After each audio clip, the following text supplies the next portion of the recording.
Hello everyone, this is Zulfikar Ali from Brain Bean Spoken English and Personality Development Institute.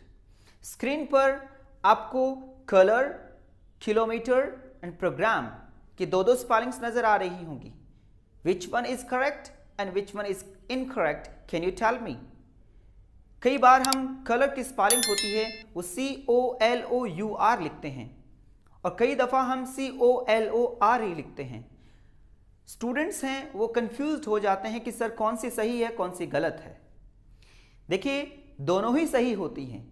एक British English में होती है, एक American English में होती है. COLOUR ये ब्रिटिश इंग्लिश में होती है और COLOR ये अमेरिकन इंग्लिश में होती है. ब्रिटिश इंग्लिश और अमेरिकन इंग्लिश को हम जब डिफ्रेंशिएट करते हैं तो 3 टाइप से हम डिफ्रेंशिएट कर सकते हैं. नंबर 1 स्पेलिंग डिफरेंसेस होते हैं.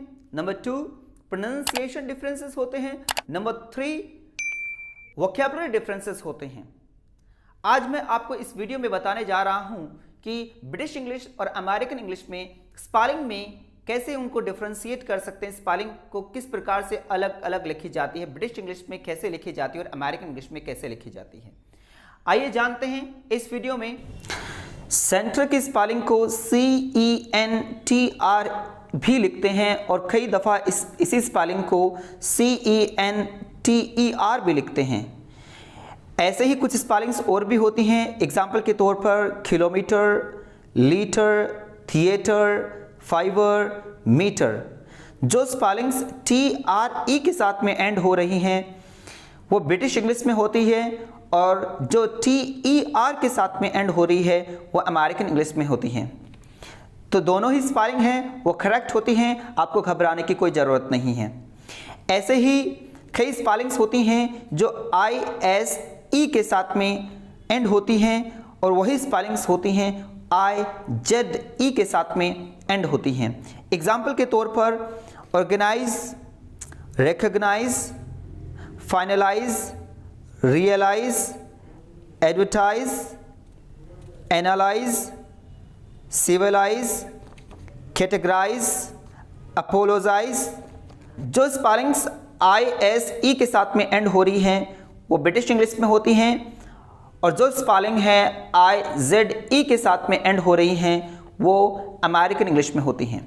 दोनों ही सही हैं. जब कभी भी किसी भी स्पेलिंग के एंड OUR से होता है तो ये समझ लीजिएगा वो ब्रिटिश इंग्लिश है और OR के साथ में हो रहा है तो ये अमेरिकन इंग्लिश है. इसके कुछ एग्जांपल्स हैं जैसा neighbour, flavour, behaviour, rumour, humour, labour, favourite. Favourite की स्पेलिंग में आप देखेंगे इन मिड बीच में OU दिख रहा होगा आपको और इसी स्पेलिंग को OR भी लिख सकते हैं, OR से भी लिख सकते हैं. Both are correct. ऐसे ही कुछ स्पेलिंग्स और भी हैं. Favour, glamour, parlour. पार्लर की स्पेलिंग है PARLOUR भी होती है, PARLOR भी होती हैं. Both are correct. ऐसे ही कुछ स्पेलिंग्स और भी हैं. जो स्पेलिंग OGU के साथ में एंड होती हैं वो ब्रिटिश इंग्लिश में होती हैं और जो OG के साथ में एंड होती हैं वो अमेरिकन इंग्लिश में होती है. एग्जाम्पल के तौर पर डायलॉग. डायलॉग की स्पेलिंग को हम दो तरीके से लिख सकते हैं. DIALOGUE यानी OGU से भी एंड कर सकते हैं और OG से भी एंड कर सकते हैं. Catalogue, epilogue, analogue, monologue. ऐसी स्पेलिंग्स होती हैं. जो स्पेलिंग OGU के साथ में एंड होती हैं वो ब्रिटिश इंग्लिश में होती है, OG के साथ में एंड होती हैं वो अमेरिकन इंग्लिश होती हैं. स्पेलिंग दोनों ही करेक्ट होती हैं. उसी प्रकार से हम ज्वेलरी की स्पेलिंग लिखते हैं. कई लोग इसे ज्वेलरी भी बोलते हैं. ज्वेलरी की स्पेलिंग लिखते हैं तो कई दफ़ा इसमें हम डबल L लगा देते हैं और कई दफ़ा हम इसमें L ही लगाते हैं. घबराने की कोई ज़रूरत नहीं है. डबल L होता है वो ब्रिटिश इंग्लिश में होता है, सिंगल L आता है वो आता है अमेरिकन इंग्लिश में. कुछ एग्जांपल्स आपकी स्क्रीन पे हैं. Fulfil, cancelled, marvellous, traveller, jewellery. आप देखेंगे डबल एल आ रहा है वो ब्रिटिश इंग्लिश में है, सिंगल एल आ रहा है वो अमेरिकन इंग्लिश में है। Both are correct. कई बार हम जो वर्ब होती हैं, वर्ब की थर्ड फॉर्म होती हैं, वो भी दो तरीके से लिखी जाती है। एग्जाम्पल के तौर पर ड्रीम है, सपने देखना। ड्रीम की जो थर्ड फॉर्म है, सेकंड और थर्ड फॉर्म है, उसमें हम कई दफ़ा टी से एंड कर देते हैं और कई दफ़ा ईडी भी लगा देते हैं। Both are correct.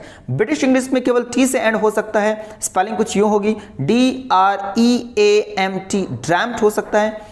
और इसे को ही अगर अमेरिकन इंग्लिश में लिखना हो तो कुछ इस प्रकार से लिख सकते हैं, DREAMED, ड्रैम्ड लिख सकते हैं हम। इसके साथ साथ में लर्न की स्पेलिंग है, बर्न की स्पेलिंग है, वो भी कुछ इस प्रकार से लिख सकते हैं। डिफेंस की स्पेलिंग भी हम दो तरीके से लिखते हैं, DEFENCE भी लिखते हैं और SE भी लिखते हैं। देखिए, अगर किसी स्पेलिंग का एंड है वो ENCE के साथ में हो रहा है तो समझ सकते हैं ये ब्रिटिश इंग्लिश में लिखी जाएगी।